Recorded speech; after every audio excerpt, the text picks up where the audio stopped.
Start. सभी साथियों को नमस्कार, राम राम, आदाब। मैं मुनीत त्यागी आप सभी के बीच उपस्थित हूं एक वीडियो लेकर।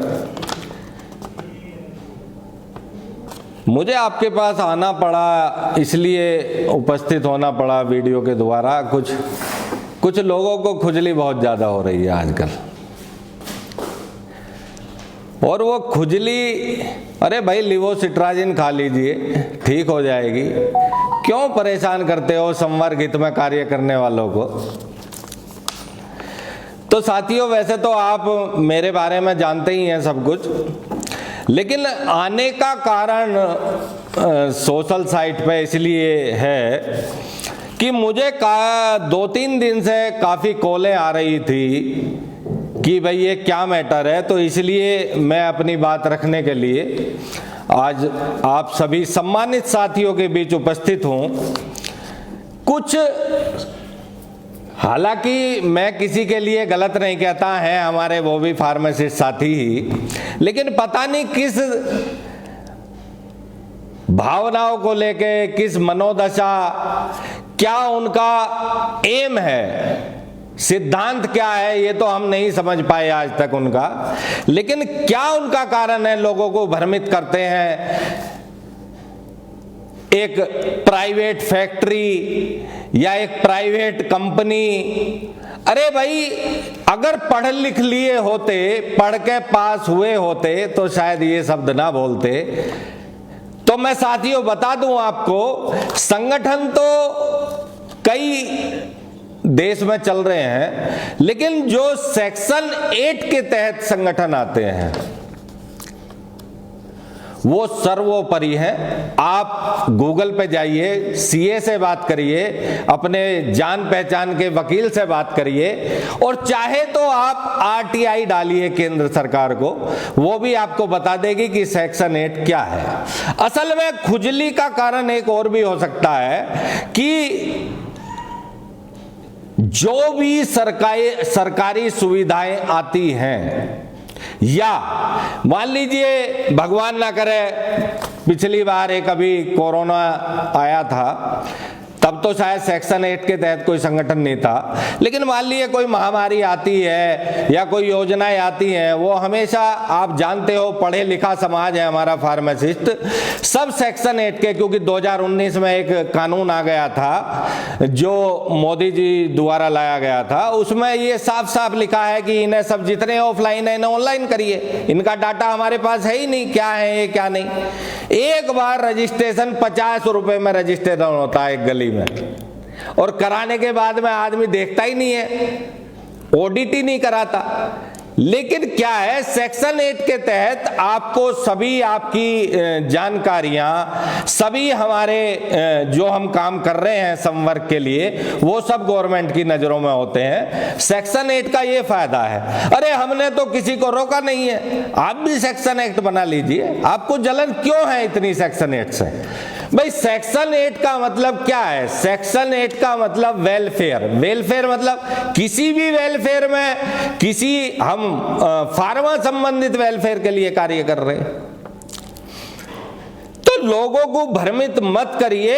ये संगठन आपकी तरह 50 रुपए में रजिस्टर्ड नहीं हुआ, जो आपने 2019 में एक शुरू से बात में लेता हूं एक, भाई 2015 में हमारे कुछ साथियों द्वारा, जो हमारे बहुत ही अग्रणी साथी रहे होंगे, मैं भी उनका सम्मान, हालांकि मैं तो सभी देश के फार्मासिस्ट मेरे दिल में बसते हैं, चाहे वो अपने संगठन से है, चाहे वो डी फार्मा है, बी फार्मा है, एम फार्मा है, हमारी टीचर लॉबी है, तो सभी दिल में बसते हैं। लेकिन कुछ लोगों ने 2015 में एक नींव रखी, एक संगठन बनाया जिसका नाम फार्मासिस्ट फाउंडेशन रखा गया। तो साथियों, ऐसी क्या मजबूरी आ गई थी कुछ लोगों को, जो कि संगठन का नाम ही चेंज कर दिया 2019 में, और उस पर काबिज हो बैठे। साथियों, देश का एक एक फार्मासिस्ट ये पूछना चाहता है कि आपने उस संगठन का नाम क्यों बदला, और आपको ये चीज सोशल मीडिया पे आके या लोगों को बतानी चाहिए। चलिए छोड़िए इन बातों को, फिर मैं बात करता हूं। सब उसी संगठन की पैदा हैं, जितने भी संगठन हैं उस फार्मासिस्ट संगठन से ही जन्मे हैं। नाम नहीं लेना चाहूंगा। आरोप प्रत्यारोप लगाकर संगठनों के साथियों पे उन्हें भार किया गया। उन्होंने अपना संगठन बनाया। बेशक वे क्षेत्रीय काम कर रहे हो अपने 2-4 जिलों में, उससे मैं नहीं कहना चाहता, लेकिन जन्मे उसी संगठन से हैं। साथियों, क्या संवर्ग हित के लिए संगठन बनाए जाते हैं या स्वार्थ हित के लिए? कुछ लोगों का नाम बदलने में स्वार्थ हित आपको लगता है या नहीं लगता?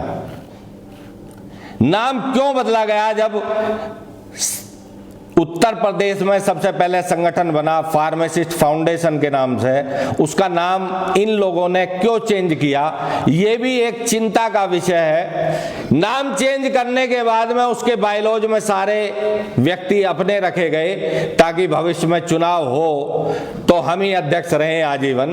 तो मैं चाहता हूं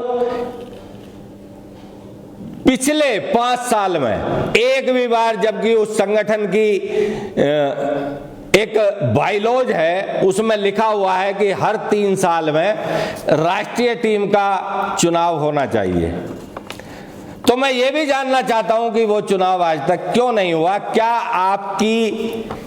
आपने उस पर अपना जन्म सिद्ध अधिकार जमा लिया है उस संगठन पे?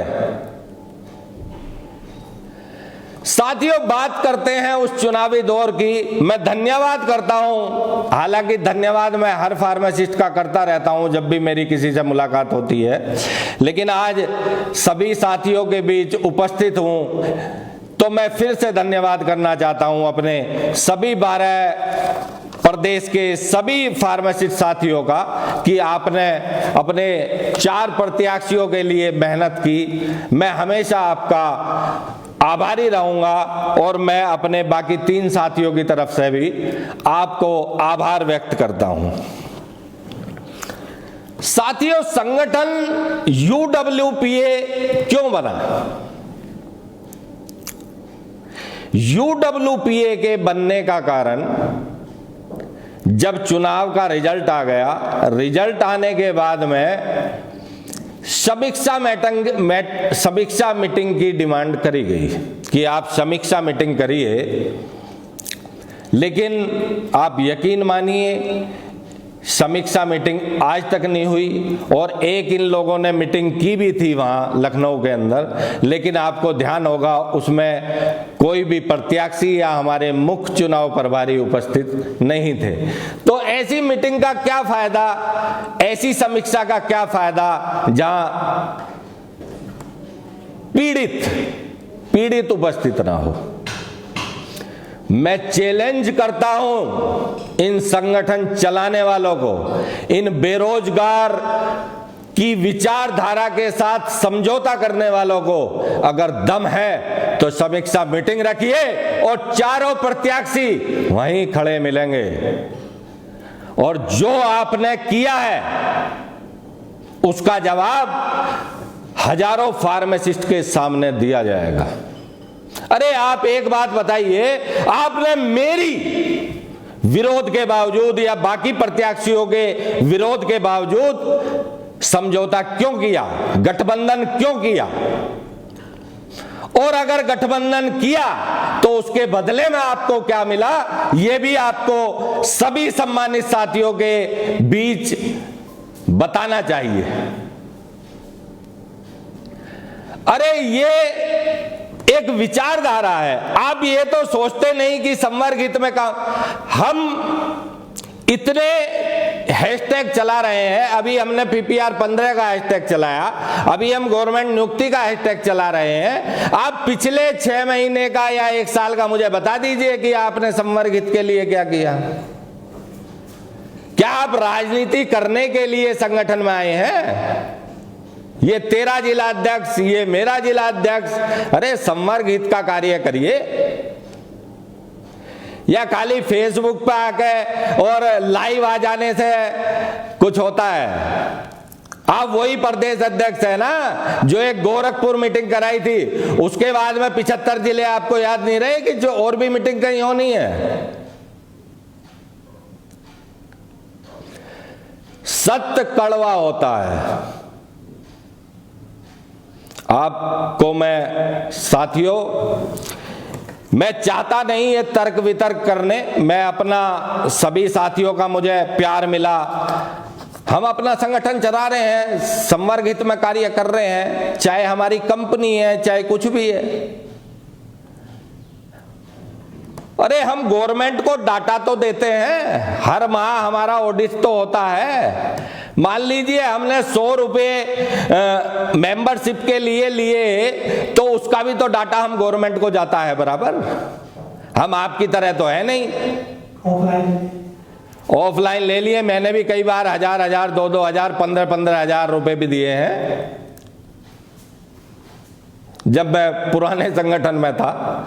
लेकिन मैं आने वाले समय में, दोबारा सुनिए, आने वाले समय में बेरोजगार की विचारधारा के साथ समझौता होने नहीं दूंगा। आपका जो ड्रामा था, आपने जो राजनीति करते हो, उसका समय पूरा हो चुका। UWPA की टीम प्रदेश में बेहतर कार्य कर रही है।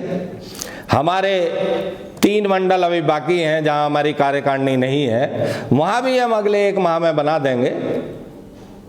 लेकिन हम बेरोजगार की विचारधारा के साथ समझौता नहीं होने देंगे।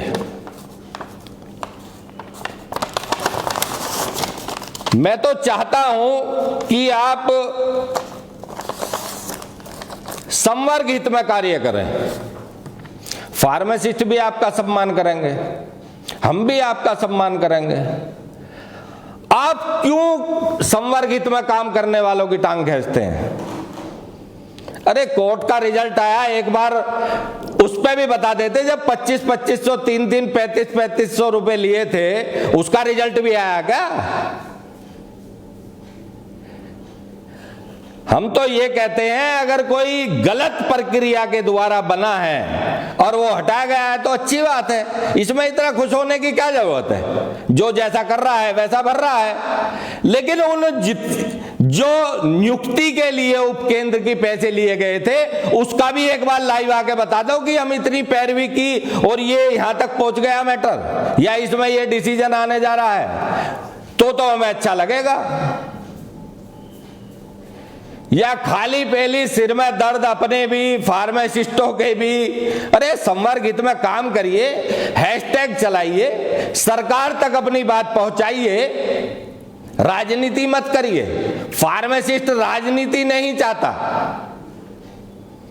फार्मासिस्ट चाहता है कि संवर्ग हित में कार्य हो। और मैं तो धन्यवाद करना चाहता हूं इन विरोधियों का जो हमें इतने कम समय में इतना बुलंदियों तक पहुंचा दिया। आपका बहुत बहुत धन्यवाद है। आप ऐसे ही हमारा सब कुछ वायरल करिए और हम ऐसे ही आगे बढ़ते चलेंगे और संवर्ग हित में कार्य करते चले जाएंगे। दूसरा, इस वीडियो के माध्यम से मैं एक बात और कहना चाहता हूं। अपने जो क्षेत्रीय संगठन है, मैं चाहता हूं कि आप हाथ आगे बढ़ाइए और मैं आपके साथ आना चाहता हूं। सब मिलकर काम किया जाए, चाहे वो कोई भी संगठन हो, मैं नाम लेना नहीं चाहता, कोई भी संगठन हो, आप आइए, हम आपके साथ हैं।